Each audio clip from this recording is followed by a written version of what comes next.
if you want, if you'd be so kind, let's see, what do we always like finding out? Where are you in the country? That's always fun for us. We're always very geographically diverse. So if you would show us, just pop in the Yeah, put chat. that in the chat where you are and the graduating class of your child. That would be lovely. Yeah. Your oldest. You might have a bunch, but you can put them all if you want, even if you want. Cali, Texas. There we go. Some East Coasters here. 25s, like we would expect. Some 26s here. Beautiful. Redmond, Yeah, and chiming then in here from Carnation. there you go. Your neck of the woods.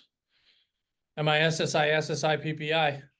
There we go. Lawville. All right. Louisville. You have to Well, say it like the locals. that's true, yeah. Okay. Other thing you can put in is if you follow us, if you've been coming to our webinars for a while, we affectionately call you a groupie. Let us know if you're a groupie, a newbie, or you're kind of in the middle. Um, yeah, that's and the groupies was a self, you guys nicknamed yourself the groupies. Yeah, I actually think somebody popped that in the chat and said it's like we're groupies. I appreciate it. Okay. Yeah, so we'll dive in here. We'll do quick. We always love seeing the newbies, so welcome. Peg and I will do our best to hopefully make it your first of many here. And we think it's a good idea because you know, again, my name is Matt Carpenter. This is Peg Keogh. We like to consider ourselves kind of shepherds, guiding families through this process. The class of 2025 is the 20th class that all led through this process, which is amazing to say out loud. So, you know, again, we want to be that kind of North Star source of truth. There's so much different information out there and so much different advice and feedback you're getting from all these places, right? And we like to say, hey, listen to us. We've been doing this for a long time. We got this amazing team experts. We got this great technology, and you know, we love to do what we do. And Peg has earned the nickname the fairy godmother of financial aid. So I'm out here just north of Boston. By the way, I know believe me, we're not gonna miss tip off tonight, guys. You know, you're hopefully soon to be world champion Celtics. We got a lot of work left. Tip off in an hour and a half here. But Peggy, go ahead and say hi before I get derailed. Yeah, so as Matt said, my name's Peg Keogh.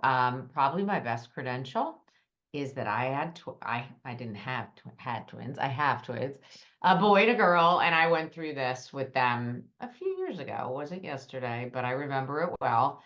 And so I've been through this. I've helped thousands and thousands of families through it. So I'm happy to be here. Have a background in financial planning, so the planner part of me is always there, always talking to families about all these wonderful planning opportunities. So you just don't know what you don't know. So the more educated you get around this, and Matt's going to talk about this, then you're not the entities that are kind of running the show here. You can show up big and it's an investment. It's a huge investment that you're all making. Some people call it an expense. Some people call it an investment. Maybe it's something in the middle. So we're here to educate you and get you going. We got people with 25 and 20 class of 26. So you are not too late to the game. So let me share my screen here. Oh, just a few housekeeping things. For you groupies, you know, we love questions. We'll do our best to get to as many as we can. Please put them in the Q&A. We'll remind you if you forget. If we want something in the chat, we'll tell you, but otherwise put it in the Q&A. You can be anonymous. And Matt and I have one place to look. So put them in the Q&A, and this is being recorded, and we will send you the recording. So that's the other super common question we get. So all right. So if you are brand new to us, I think we said College Aid Pro, maybe we didn't. Yep. That's who we are, and this truly is our mission.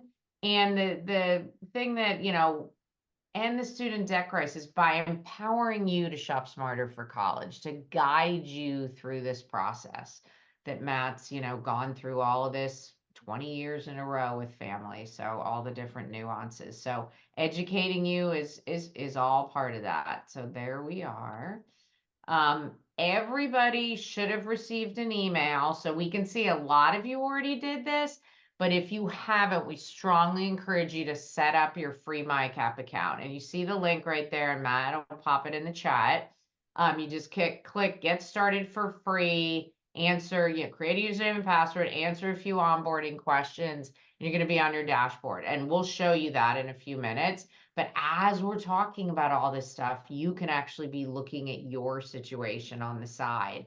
If you hear me talking about something and say, oh, I'm not eligible for that, so what am I going to do?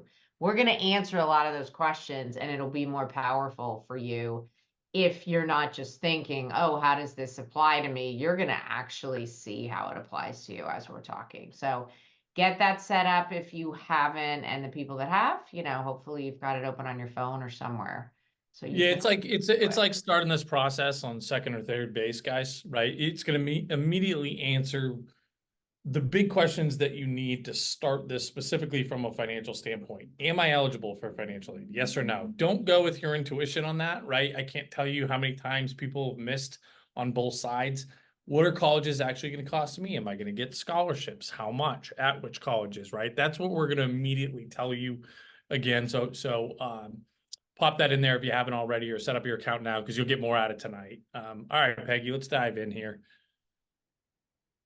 I'll spend 2 seconds on this slide because I think most of you can probably relate to this, right? And if you're feeling a little bit overwhelmed, concerned about this process, right? Yeah, we say every day, it's your kids and it's your money. Two pretty provocative things for most of us, right? And no kidding, you're a little bit overwhelmed, a little nervous. Like, I'd be worried about you if you weren't.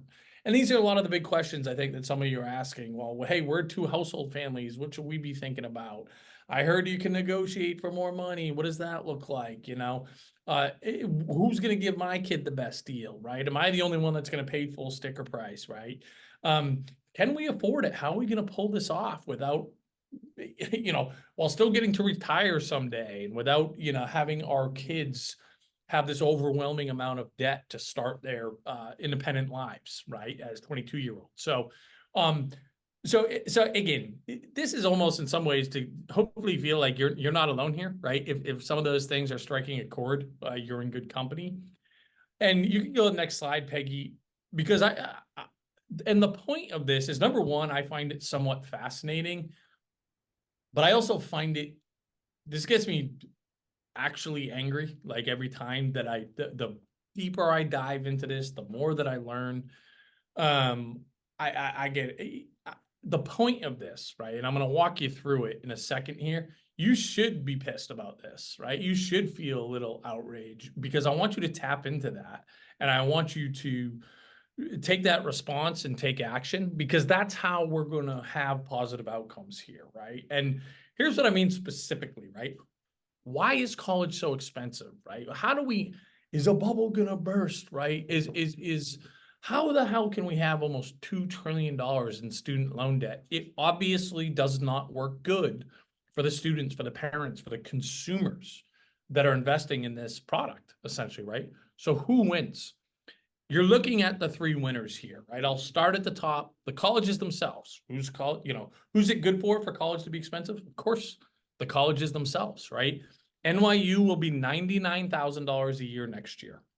The year after next, we're going to have several dozen colleges, NYU and their peers, that will be over $100,000 a year.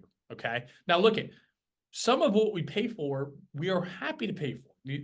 Amazing professors, incredible facilities, great opportunities, right? That students are going to have when they graduate. I'm okay with paying for that. I don't like paying a ton to support these colleges' marketing budgets. Okay. If you're in marketing, you should consider working for higher ed. Okay. Because CMOs, the chief marketing officers, a lot of these colleges make about $400,000 a year. Okay. That's their salary. They have a full-time staff on average. This is average between 9 and 24 full-time marketing employees. Purdue University, 250 employees between their marketing and communications departments. Okay. But not only that, not only personnel are you paying for, they have these insane marketing budgets, very sophisticated, right? Something that we will say internally every day, because it's true, is that we kind of think as consumers, we're picking colleges, colleges are picking us in so many cases. So that's kind of one obvious one. Yes, it's good for business if you're if you're in college, it's good for business, charge $100,000 a year and not pay taxes, right? Pretty good. The government, right? Again, we're not here to say there's three evil geniuses twirling their mustaches, and I don't think that the intentions were malicious in most cases here. But the fact of the matter is, intentions aside, our United States government, I encourage you to Google this after, okay, or now, it doesn't matter, fact check me here. The largest asset class that our United States government owns by a big margin is student and parent loans, educational loans. 33% of our government's assets are in parent and student loans. Okay. By far the biggest part of the pie chart. Just given that, you could argue that they quite literally need college to remain expensive. So more people are borrowing more amounts, right? To kind of feed the beast, so to say. And then obviously, when you have a pile of money this big, Wall Street's going to get theirs, right? If you are fortunate enough to be able to save money for college and you use a 529, right? You invest in a 529. I'm sure many of you have that product. If you don't have the ability to save for college or not the ability to save everything for college, you go take out a private student loan. Those two products combined, right, is almost $750 billion, $630 billion. Wall Street has invested, or consumers have invested in Wall Street between those two products, right? And around we go. All that is to say, the bubble is not bursting, guys. The bubble is not bursting. When you have three of the most powerful entities in the country, which by default means the world, they're not going to say, stop giving us your money. Stop giving us your money, right? It's not happening. It's up to us. It is up to us as consumers. And again, whether this was intentional or not doesn't matter. The superpower that these three entities have is convincing consumers that you go at this alone. This is the one thing we just go at alone here, right? And that's going to be our biggest. If you take away one thing from getting in front of us, it is do not do what benefits these kind of three entities and go at this alone, right? We don't care if you just use our free resources, pay attention anytime we're talking. I don't care, and I'm dead serious about this. I don't care if you work with our competitors. Don't do what they want you to do and just say, oh, we're going to figure it out. That's their superpower. And Peggy, you can go to this next slide here, and I won't spend too much time because I don't want to, belabor it too much. But again, I just want this to resonate with people, because the other 73%, right, of most folks in, your camp, right? College is the biggest financial concern. Here's the other ones, right? Again, on average for most families. Buying a home, figuring out how to pay our home, right, or maintain our home. When we do that, we can use Zillow, Redfin. There's an agent on each side of the deal. When there's an infrastructure there. If I have a complicated tax situation, I can hire a CPA. Even if I don't, and I'm a DIYer, I at least use TurboTax, right? And again, on down the line here. But college is the only one where we're just on an island, and I would argue with a lot of confidence, okay, this is way more complex and in some cases way more expensive than everything else out there. So number one, I just think it's important to know, like, well, why the hell are these schools getting away with paying $99,000? Where's my money going? Essentially, right, outside of the obvious and outside of the good stuff.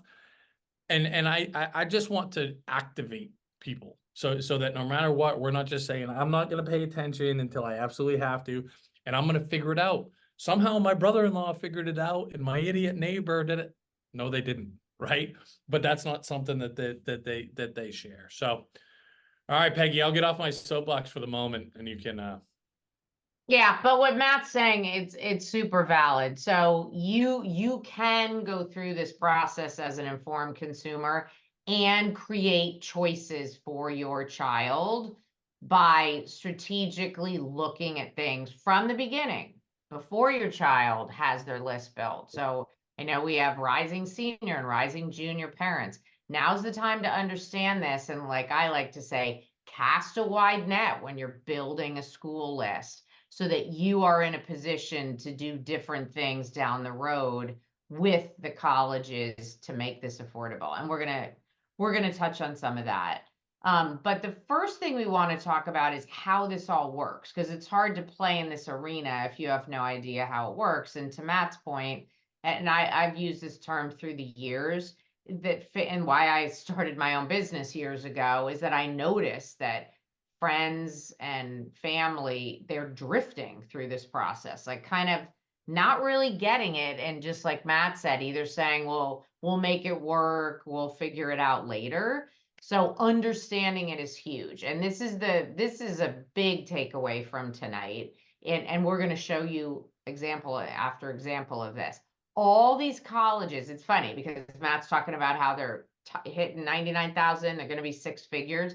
But at the same time, they're all on sale, all of them. It's just a matter of how they go on sale. So that's what you have to understand. You have to understand the college, you have to understand the system, individual colleges, and there you could call it business plan, how they do this. And then most importantly, where your family fits. And that's where the software is hugely valuable. So how are they doing this discounting? They're doing it in three different ways. So they're offering some free money, which I will bet everybody on this webinar, that's what you want to get, right? So in the form of need-based grants or merit-based scholarships. So need-based grants, the bucket on the left, that's free money. That can come from the federal government, your state, or it could come from the colleges. And most of it comes from college endowments. There's private scholarships too, but that's very little of most people's college funding plan. So need-based grants, you have to have financial need, which the name hints to. So that's where the student aid index that I'm going to talk about in a minute comes into play. That middle bucket, merit-based scholarships, Bill Gates's kids can get those. There are colleges in this country that every kid that applies gets some sort of scholarship, even if the student is got a 2.7 or something. Your kid doesn't have to be what I sarcastically call a super kid, like 4.0, started a business with $500,000 of revenue, yada, yada, yada, to get a merit scholarship. So that's huge money that comes from college endowments. And then the last bucket, self-help. So that's going to come in the form of work study, which is a job. Your child gets a paycheck. You decide as a family where that money is going to be used for.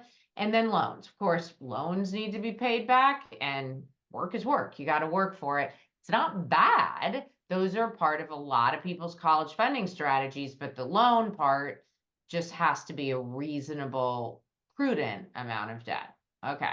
So now let's talk about that first bucket, the need-based grants. How do you know if you're going to get those? It's not a blanket answer, I will or I won't. There's certain schools that you might, and other schools that there's no way you will, based on the cost. So what they do is they take their cost of attendance, which is tuition and fees, room and board, books, travel, personal expenses, all of it. They get this, what we call an SAI. It stands for Student Aid Index. It's basically what the colleges and or the government think you can pay for 1 year of school. It's the annual amount. It doesn't mean you're not going to pay more than that, but that's what they use in this equation. They say cost of attendance minus SAI is your need. So a school that's very expensive, a $90,000 school, if you have an SAI of 50, you have $40,000 of need. Doesn't mean you're going to get 40,000 of need-based grants. That's where the college's business plans and how they treat students comes into play. On the flip side, $90,000 school, You have an SAI of 120,000, which if you do, Matt and I have both had many, many, many families that have high SAIs. There's no world where they're going to get need-based aid, but they still either can't afford or don't want to pay 70, 80, $90,000 a year full price. But this is the simple equation. This is what they're doing. So this SAI kind of matters. If you've got your MyCap account set up, our free account, you can see your two SAIs, and we're going to go in there in a minute. But let's talk about how it's calculated, because some families can lower their SAI. I know all over the internet, there's people guaranteeing you they can lower your SAI. I'd be very wary of that. But sometimes it can be lowered. There's two things that make it up. There's assets and there's income, and it's both student and the parents. So let's talk about assets first. The main takeaway here is it's non-retirement assets. So 401k, 403b, Roth IRAs, traditional IRAs, those are all retirement accounts. If you've been socking it away and you've got some nice big balances, that's amazing. The financial planner in me is very proud of you. And the beauty of that is that's not going to be in this calculation, okay? But all the rest of your money is checking and savings, CDs. If you have real estate outside of your primary home, most schools won't look at that.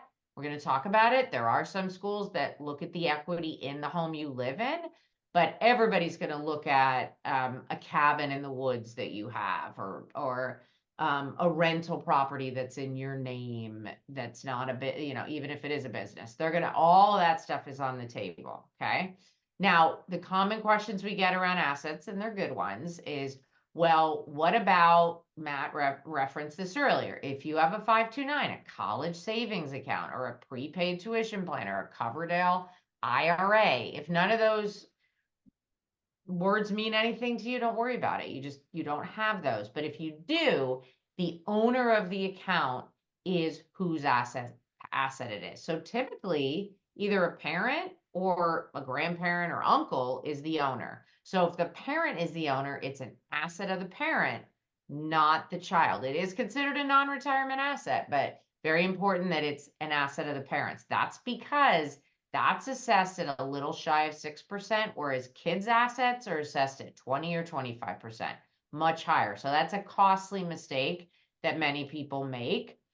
If I'm talking to parents here, if the grandparents own a 529, that doesn't get disclosed on the main financial aid form, the FAFSA. It's not part of it. So that can be part of this strategizing to put your best foot forward. If you have 3 kids, somebody wrote in the chat and said, I have twins. So if that mom has 2 different 529s, you're only going to disclose the balance for the student you're submitting the form for. So there's a few nuances there when you're submitting the forms. If you have a joint account with your child and you're on it and they're on it, you can put that in your bucket. Another common question. If you happen to own a custodial account, or grandparents do, and they're called UGMAs and UTMAs, that is an asset of the student. There are strategies to move it out of that bucket, but we have to talk to you one-on-one. There's tax ramifications. You need to look at, should you even do that? Is it going to help you? You don't want to make any decisions in a silo. And as I mentioned earlier, real estate.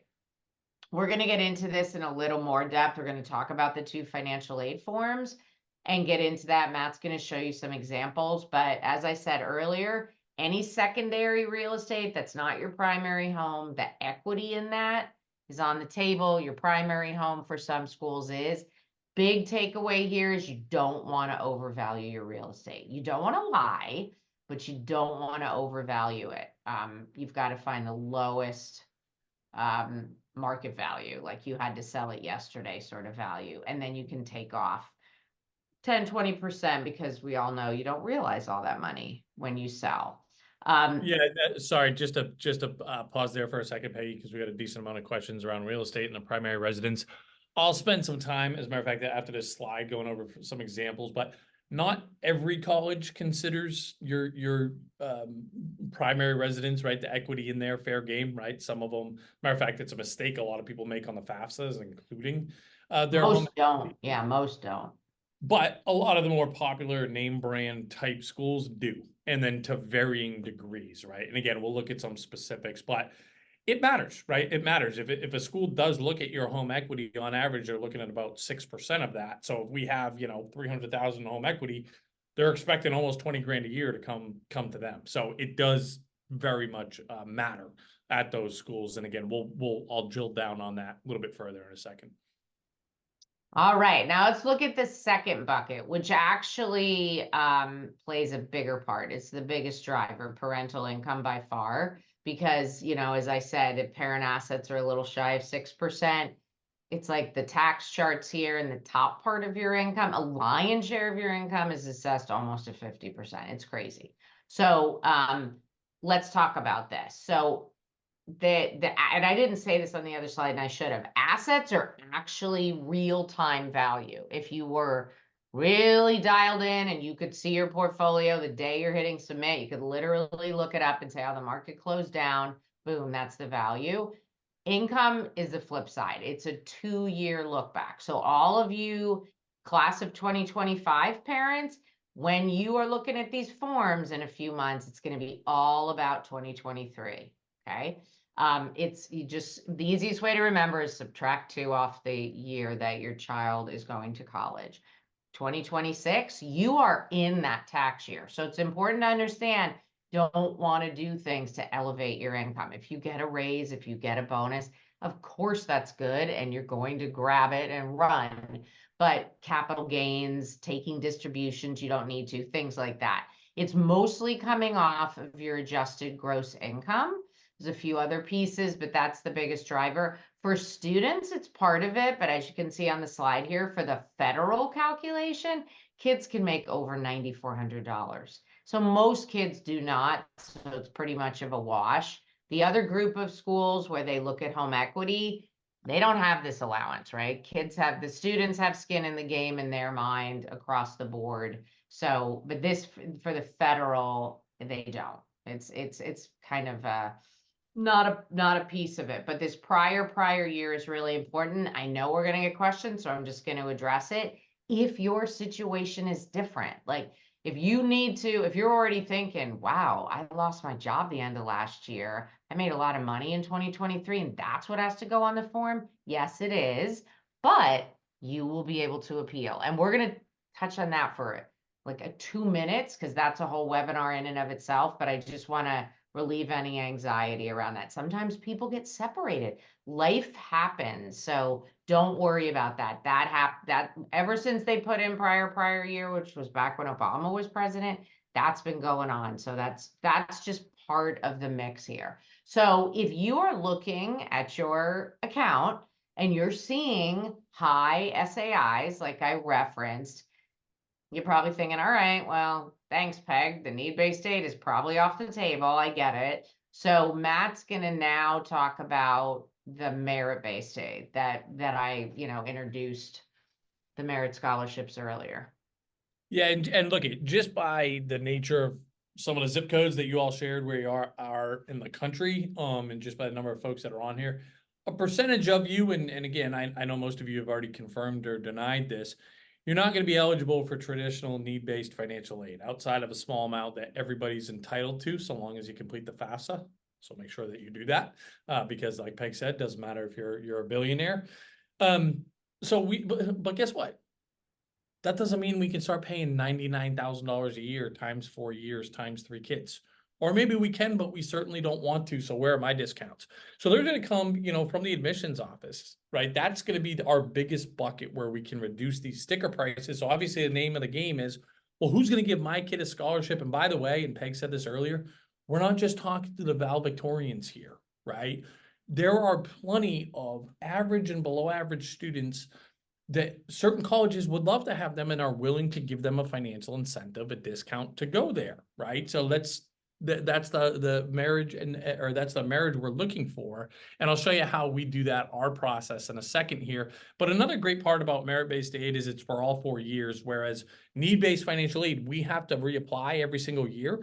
And that could go up or down for better or for worse based on any changes in our financial situation. And Peggy, you can go to the next slide here. a couple of talking points before I show you, well, how can I find out which schools are going to give my kid a scholarship and how much, right? I'll take you through our process there. But before I do, a couple talking points.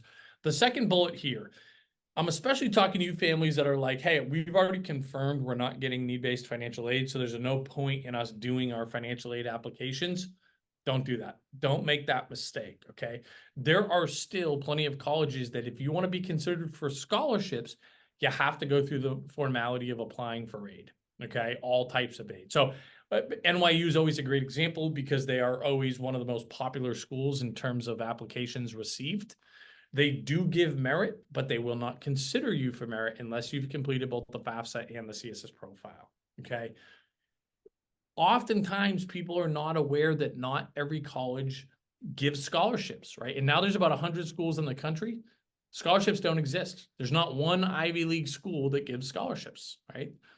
Amherst, MIT, Middlebury, Williams, scholarships don't exist at those colleges. I don't care how gifted your kid is, academically, athletically, artistically, musically, all of the above. There's not one kid walking around Harvard that's there on a scholarship.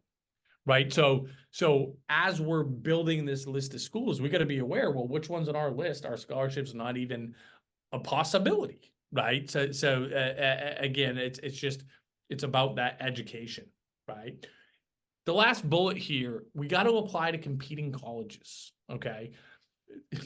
Hopefully I beat you over the head at the top of the program here to say, like, okay, we are getting into big business here. We are getting into big business. We are going against, in some ways, some of the most powerful entities in the world. There is so much money involved here. I don't want to just be this, a blind consumer like most consumers that doesn't think about this with their kind of business goggles on here. I don't want to make that mistake. Like any big investment, we're creating leverage. We're pitting opportunities against one another, right? We're going to buy a new car. We're going to, pit these dealerships against one another. We're doing the same thing with college, guys, right? We're doing the same thing with college. For most of the families that we work with, we will end up making firm recommendations that they apply to certain colleges, knowing they have zero intention of attending there. We're just going to use those offers to go back and get more money out of our top choice or our top choices, right? It's something we do with every single one of our families. So as you are building your list of schools, you have to apply to competing schools, especially if you're not eligible for need-based aid, right? Because then it takes the argument off the table, right? We had an awesome one, just recently where it was like, we got this, pretty good deal from WPI, right? Engineering school up here in Massachusetts. We applied to RPI, even though the kid hated RPI, did not want to go to Troy, New York, but we know they're direct competitors. This family was not eligible for need-based financial aid, but we just took that offer from RPI, put it in front of WPI and got $15,000 more, right? Because we were saying, we don't care how much money we make. Your direct competitor offered us a way better package, match it, or we're going there, right? Even if it's an empty threat. So you get the concept. But Peggy, if I could, let me share my screen.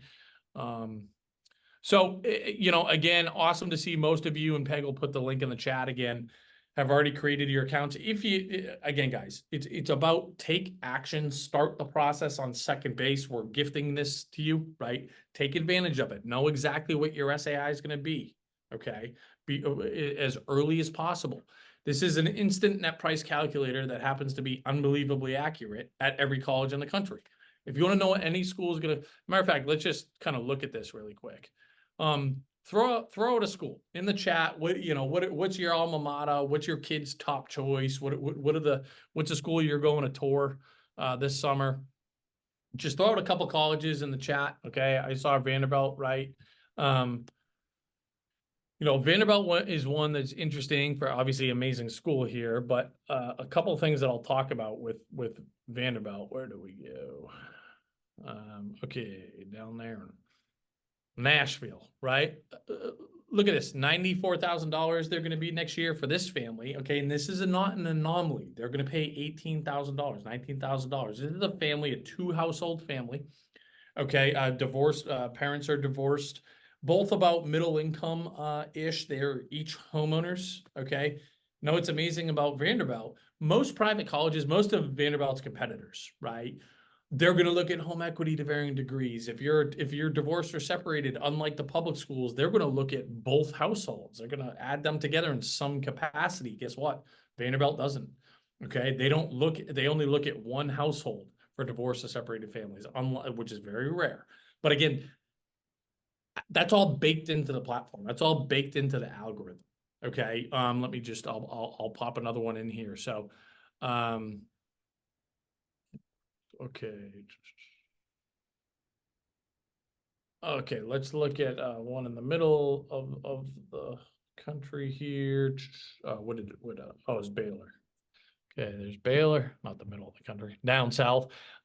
So another pretty expensive school, right? Private school, but they're just not as generous with need-based financial aid. They look at all your home equity, right? If your home's worth 600 and you owe 200 on it, they say that's a $400,000 savings account. Okay. Now, if I click into any college here, it's going to tell me a few things. Am I getting a discount? How? Is it need-based financial aid? Is it scholarships? I'm not going to get both. For every college in the country, we have every scholarship that they offer, the qualifications for each. We're really good at projecting, well, how much is your kid going to get, right? And why?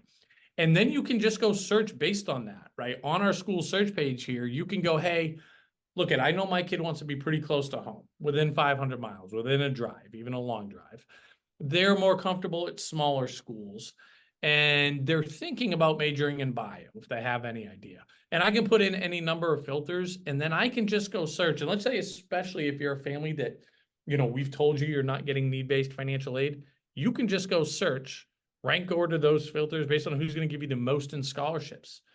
Right? Maybe we haven't been talking about Clarkson at home, but they're a nice little engineering school, a computer science school. They're going to give us $40,000 off, regardless of how much we make. That's interesting. Wheaton's going to give us 40.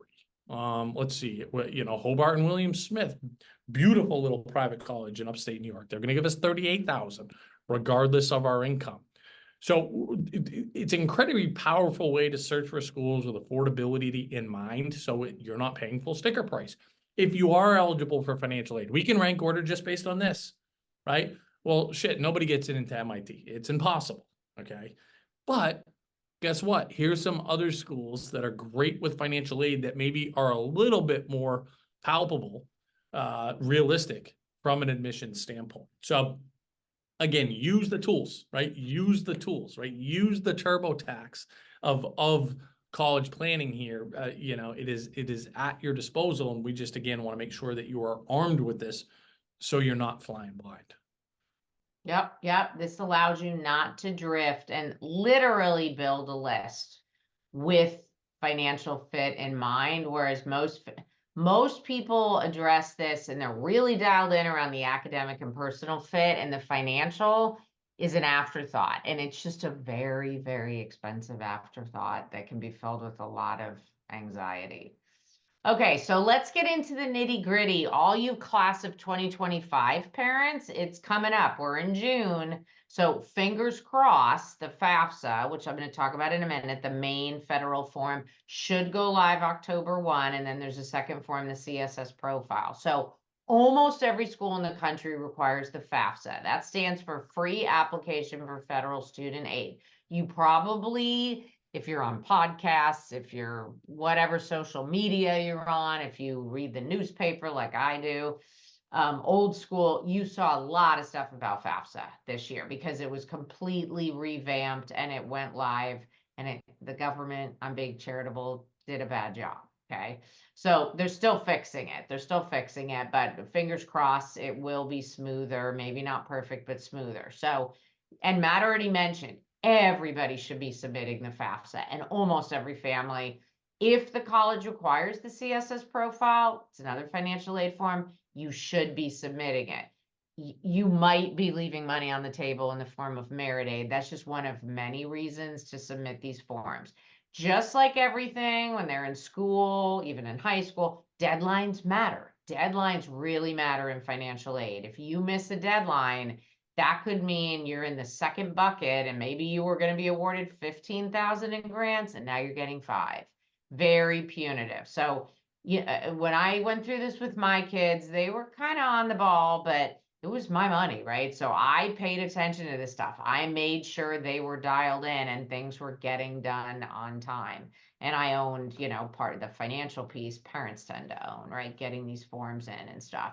The colleges sometimes remind you, but it's not really their job. So, you've got to be on a team with your child on this one, and sometimes they'll communicate with your child, not you. So you got to keep a pulse on that so you don't miss any deadlines.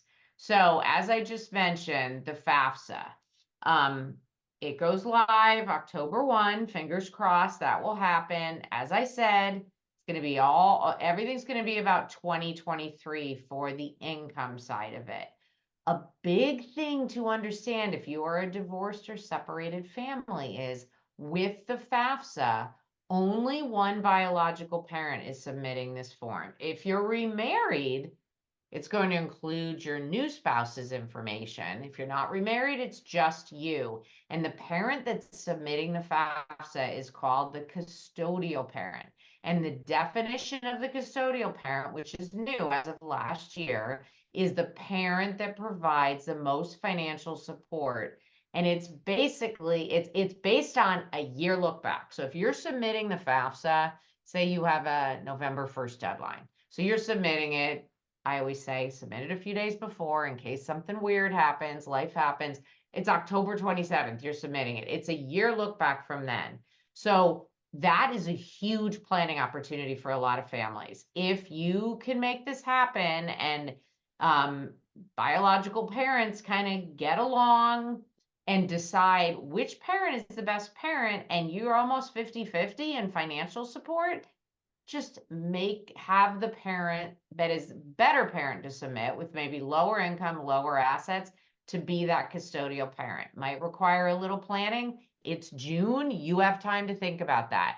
When this rule came in, Matt and I did many hours with families to talk about how they should do this and how they can be honest and put their best foot forward with the one parent submitting. So keep that in mind.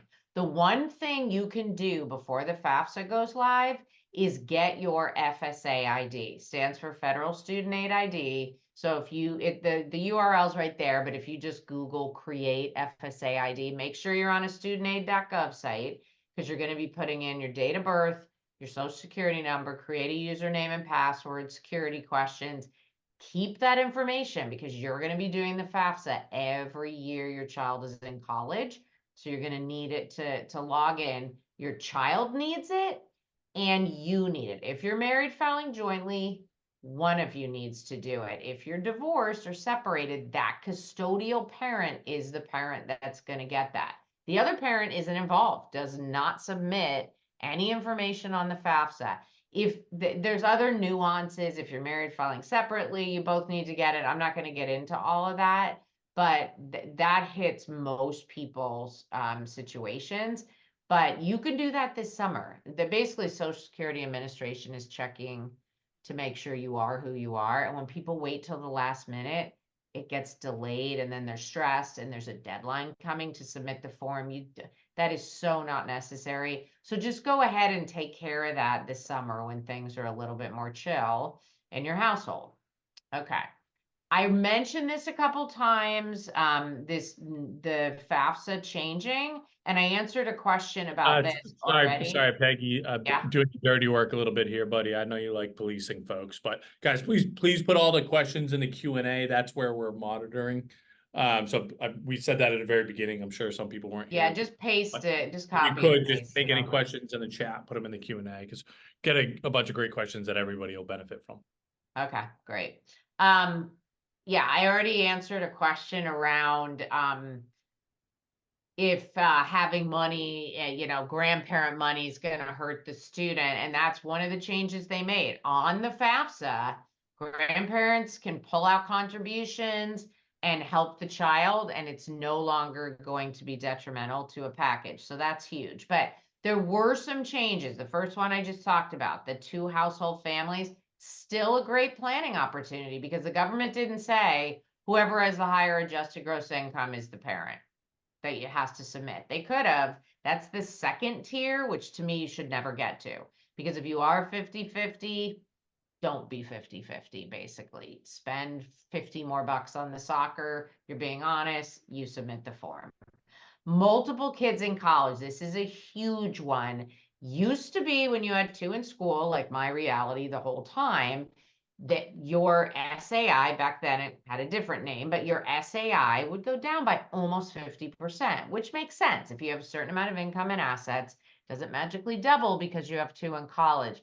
Well, the government got rid of that. So they are no longer automatically reducing the SAI. The colleges can make that decision after you submit the FAFSA to actually go in and make that change for their college only.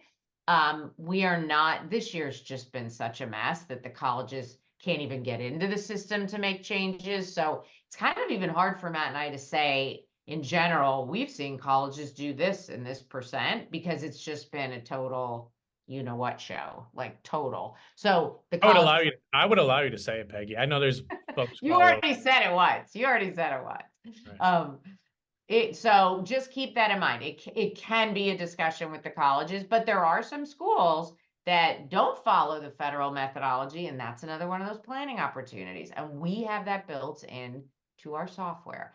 If you are a business owner, you own a small business, the value of your business is on the table across the board. So analogous to your real estate, you don't want to overvalue your business. You want to be honest. Some businesses literally have zero resale. Like when I had my own business, if I got hit by a bus, nobody was buying that for $1 million, right? So that can be common consulting businesses. So that might be a place to get some help, and it is a planning opportunity. Number 4, I already talked about.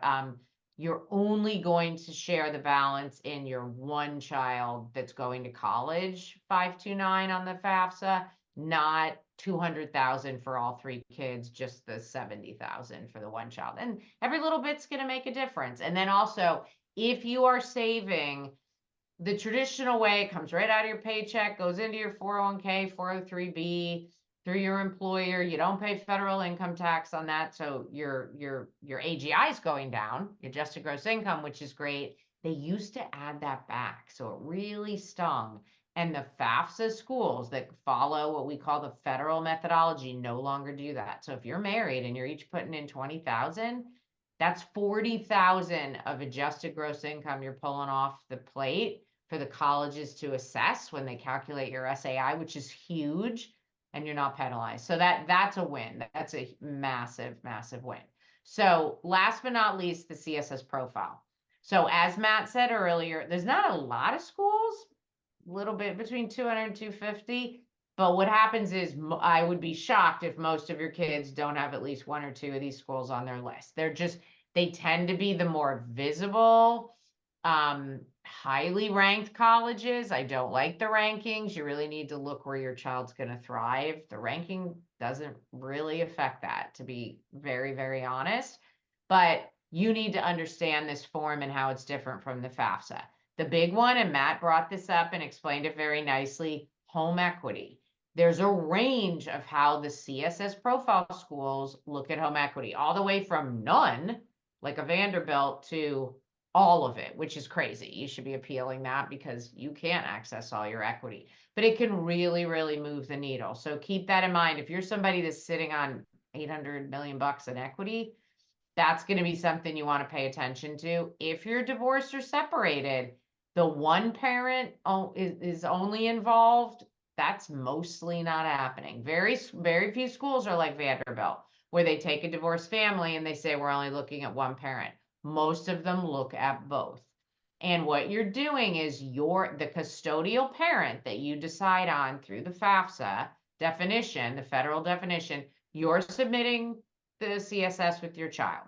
Then your ex is submitting what's called a non-custodial profile. They both go to College Board, which is the nonprofit that does APs and SATs. All your kids have logins, and it's private. College Board gets both of them. The colleges see it. So it stands to reason. 1, income and asset, 2, very different SAI, right? Business owners are on the table. But when you apply to these schools and you fill out this form, after that, they ask you to upload all of your tax information, your 1040. If you are, if you have an S corp or a partnership, everything, W-2s, and they're doing that to look through it and potentially throw out some business expenses that have lowered your profit in your company, which is fine for Uncle Sam, but they might say, that's not legit in our world. You know, for financial aid, we're going to add that. And all those things are appealable, and you can have conversations with the colleges. But this form is a lot longer. It's more complex. And most parents usually make errors on this. And there's certain questions that every parent's like, what are they asking here, Matt and Peg? Like, so a lot of people will get help on this form. And one of Matt's best friends, one of our colleagues at CAP, he says, when you're doing the FAFSA, you're going to have, a beer, right? When you're doing the CSS profile, you better have a six of beer handy, because it's a lot. It's a lot, right? Six of beer. You're so cute, Peggy. That's what old people call it, a six of beer. So Six anyways, and of course, we're only speaking to people that are 21 and over, not if we have any students on here. So we're not advocating for underage drinking. So those are the two forms. And the CSS is the same. It goes live October 1 as well. Actually, it usually goes live earlier. It usually does. So you could, if you're a real go-getter, you can be watching for it toward the end of September. And start getting in there and getting started. Yeah, so right. look, I'm just going to spend a minute on this slide, literally, because we already teased this concept a couple of times, and we actually forgot to say this at the top, especially for those of you new. We always have a treat for those that listen live, right? Peggy and I, we love to do this. We always try to incentivize as many people as possible to show up live so they can answer their questions, and it just makes it funner for us, and I think a more interactive event. So sit tight. Continue. Actually, as a matter of fact, pretty much everybody has stayed on live with us, but right before we jump in a few minutes here, I will unveil that. But it goes back to the theme we're talking about, continue to talk about, don't go at this alone. Be a sophisticated, smart, educated consumer. Lean into the fact that this is a big business investment, create leverage. We're not most of the, big things, our other big purchases in our life, home, car, etc. We never take the first offer, right? We're always doing better than that. That's just the start. College is no different, but there's a method to the madness. It matters, right? The level of your sophistication in an appeal is going to dictate whether or not it's successful. Okay. We can't just say, hey, I want more money, right? There's a lot more to it than that. But at this stage of the process for you guys, I just want to plant the seed to say, number one, this is a thing. And it's something that you should be thinking about even now, because how you construct your list of colleges is going to play a big factor in the outcome of your appeal in the coming months, right? For you, rising 2025 family. So Peg, let me share my screen. I'm going to get back on my soapbox for a second here with, again, the big takeaway. Don't do this alone, guys. I don't care if you just engage in the free resources we offer, which are robust. I don't care if you work with our competition, but I want to talk about the two ways that we work with families beyond, the free resources. Our most comprehensive, wake me up when it's over packages, right? Cute little nickname. A couple of things about us, right? As a team, beyond Peg and I, 200 plus years of financial aid and admissions experience. These are some of the logos of folks that are currently on our staff. We have the director of financial aid at Harvard, at MIT, that are a part of our team, the former director at USC, the former director of admissions at Boston University, right? The UCs, amazing experience, and just kind of, folks that are currently on that side of the fence or were on that side of the fence, but now are on our team. On average, we save families about a 23x on the ROI, right? This is a data-driven number. Obviously, it jumps off the page. I'm sure a lot of you say, yeah, right. It is important to say this is over 4 years, okay? But this number is data-driven. On average, 120 hours we save families between the admissions and financial aid process. How that resonates with me is to say, you got one more year left with your kid. Go enjoy it, right? Spend most of your time, as much time as possible with them. Let us take a lot of the time suck and stress suck out of the process. On average, students are 3 times more likely to get in their top choice if they work with us on the admission side. Again, does this mean if you work with us, you're guaranteed to get into Harvard? Of course not, right? Your kid has built the house. We are helping them stage it. We're making sure it shows up the right way on the internet, right? It's such an incredibly competitive environment. But if you know how it works on that side of the fence, right? If you're like Brian Ford on our team that's read 60,000 applications between BU and the UCs, you know what things we can tweak to maximize your odds of getting the result that we're all hoping for, right? So 2 parts of the process: financial aid and admissions, of course. The highlights on the financial aid side, is we complete the FAFSA for you. We complete the CSS profile for you. We make sure that we are applying to competing colleges. I equate it to like having a great CPA do your taxes. You guys can do these forms. Yes, they're a huge pain in the ass and it's easy to make mistakes, but we know how to present the value of your home. We know how to present your assets. We know how to present your business. We know how to navigate divorced, separated situations. We know how to get you the biggest discounts. That's what we're good at, right? Why are tutors expensive? It's because they're effective, right? And we fit in that bucket here. We're going to do the negotiating, right? If I want to negotiate, and Peg and I do this on a daily basis, we get to tap the current director of financial aid at Harvard, at MIT, at Denison, right? The director of scholarships at University of Oklahoma. It's hard to negotiate for more money at state schools. We get to leverage Mike Kinderman, right? Because he's currently the director of scholarships at University of Oklahoma, as do you and all of our clients. Finally paying that bill.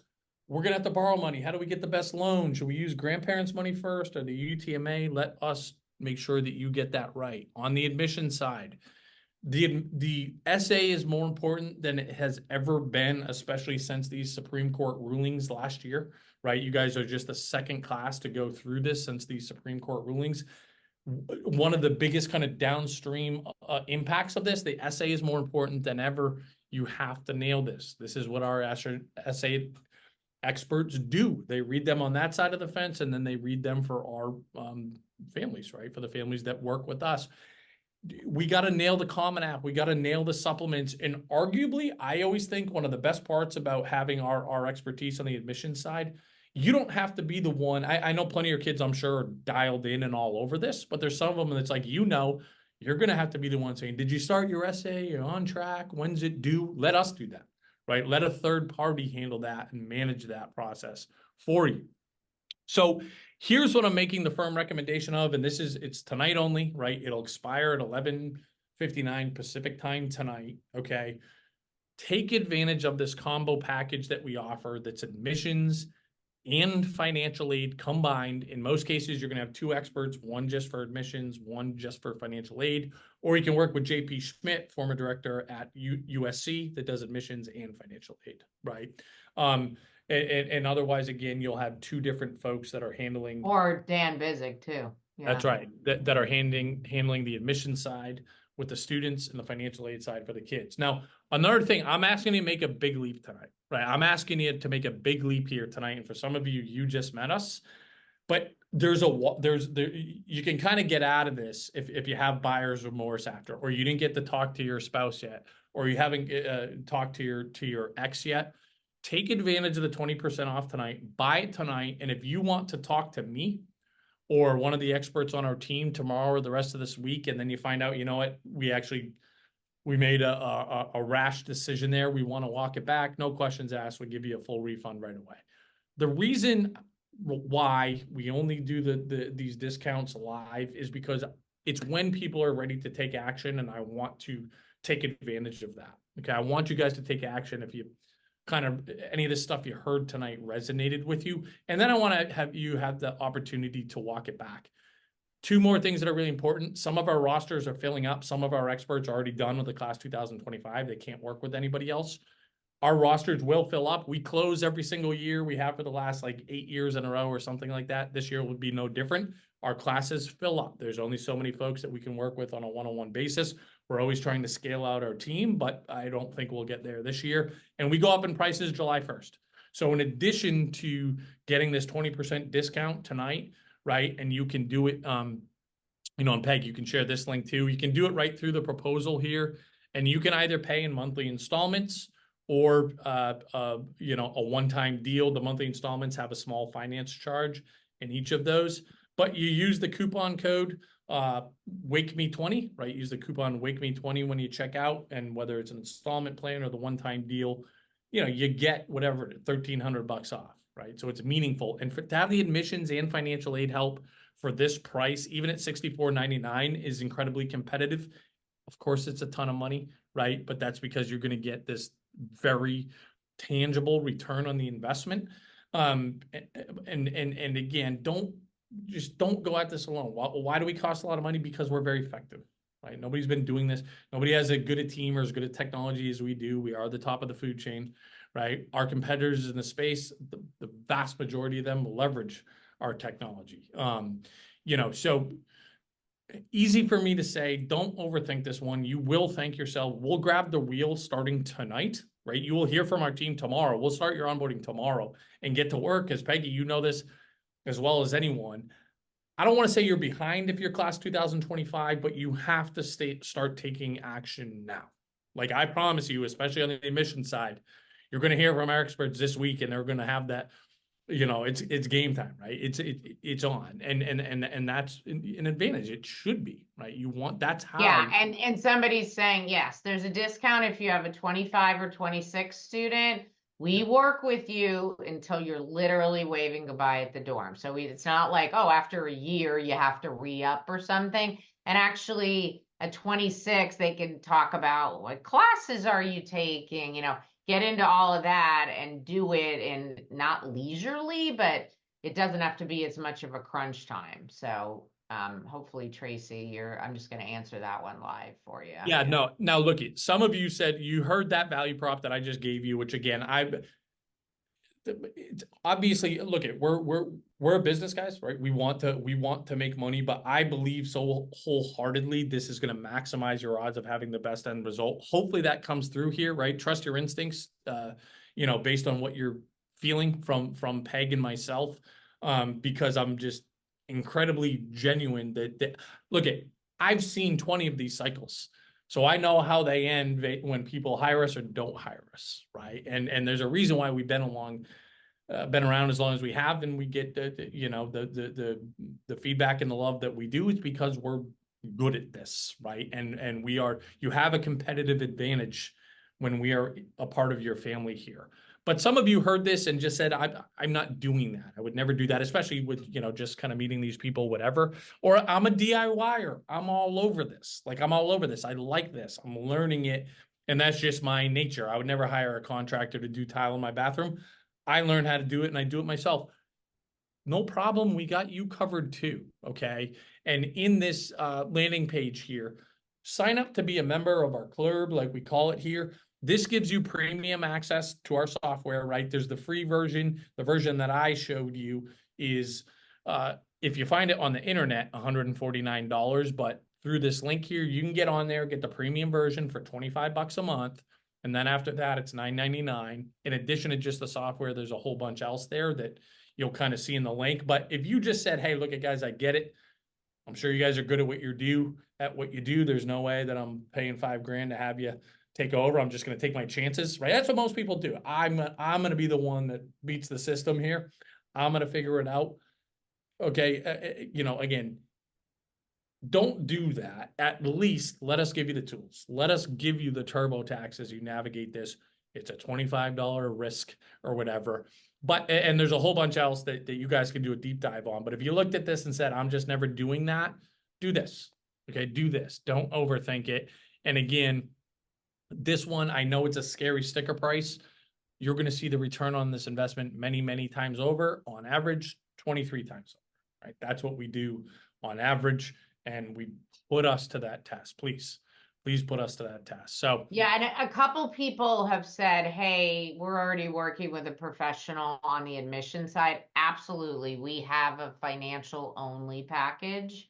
So we want them to send us a support email. We'll give them. Let me, for the fight, if somebody says they want just a financial aid package, know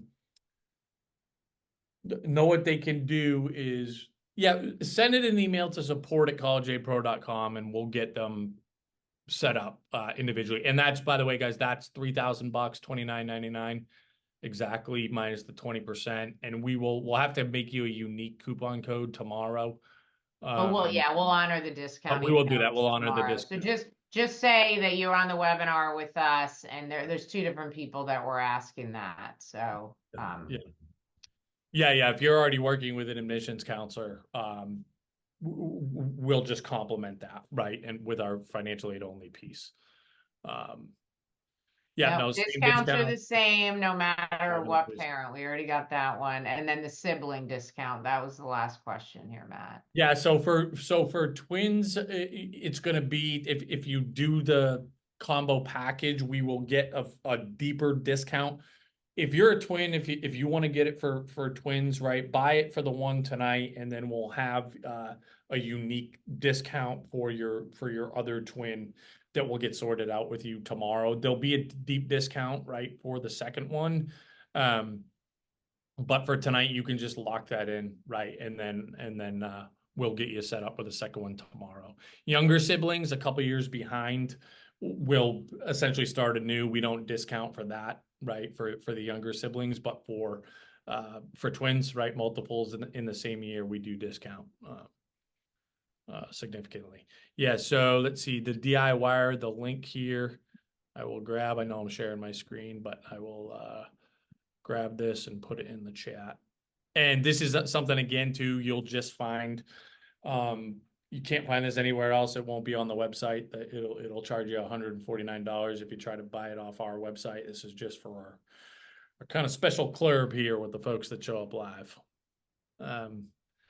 Look, obviously the biggest takeaway tonight is that we need the Celtics to play their best game tonight, especially with KP being injured. He's officially out. Porzingis is out tonight, Peggy. I knew that's gonna. I didn't want to tell you that before we went live. Yeah, I never would have made it through the webinar. Yeah, and I knew you'd be rattled. But look at in all seriousness, and again, for those of you who continue this, you will hear me say this anytime I get in front of anybody that goes into this process, because I am. Again, I've been doing this my entire career. It's the only thing I know. So I'm very emotionally invested, and I do have some of this. It's us versus them. Nobody's a bigger fan than me when it comes to college. I freaking love college. I still believe it's one of the best things we do as Americans, right? Nobody does college better than us. But the price is just freaking banana land, and it pisses me off as to why, because of who benefits, right? And it's not us as parents and as students, right? And it's never stopping until we do it, right? The buck stops here. None of them that are making tons of money and benefiting and winning are the bubble's not gonna burst there. It is up to us as consumers. How do we do it? We don't do it alone. Do not do it alone, right? Take advantage of our free stuff. Use our competitors. Obviously, we want you working with us if you're going to make any investment there, because we believe we're the best. And I think we demonstrate that, but don't do nothing. So that's it for me, Peg. Any parting words, buddy? Yeah, just stay connected with us, stay connected. But if you do have a class of 2025 child or rising senior, when we talk to our colleagues that are the admission people, it's getting close to crunch time, because you should be really building that list, and you want to take the stress out of this. It doesn't have to be as stressful as it is for a lot of families. So we are here to support you. Yeah, and just a payment page, I just put this link in the chat here, and you'll see when you go to it again, you can decide if you want to do it monthly. There's a little finance charge there. So, we try. You just click the button up here, toggle back and forth. That's how you do it. Want to do it one time. Just don't forget to put in your coupon code. Wake Me on the one time. Sometimes people, miss it. So. Yeah, I should actually go to show that. So this is when you go to hit pay here, right? Yeah, that little blue thing. Don't forget that add promotion code. Say wake me. Let's see, wake me. No, you were right. You got it. Right, and then I apply it. And then Yep, again, there you go. Look at all that money, $1,300. And again, believe me, guys, that won't be there tomorrow. We are pretty, it won't be there. We'll do some discount with the folks that can't follow up live tonight, but I think it's like 5% or 10% or something like that. It's not, it won't be this. Because me and Peggy like when the folks show up. So if you're new to us, welcome, please come back, right? Please come back, continue to pay attention. Don't do what they want you to do. And, we're excited to help you. And if you're even thinking about it, guys, jump on it, lock this in tonight. You have the opportunity to walk it back. You can talk to me personally. You can talk to the experts, right, over these next couple of days. Lock it in tonight, then write into support@collegeaidpro.com if you want to talk to us before you decide officially kind of jumping on board and going through. Go ahead and shoot up emojis. Go ahead and shoot up emojis. Give us some emojis. Come on, y'all. Give us some emojis. Peggy, No emojis. Maybe it's turned off. Oh, there we go. Okay. All right. Thank you. All right, All everybody. right, everybody. Have a wonderful night. And there we go. We'll see you next time. Go Celtics. All right, take care.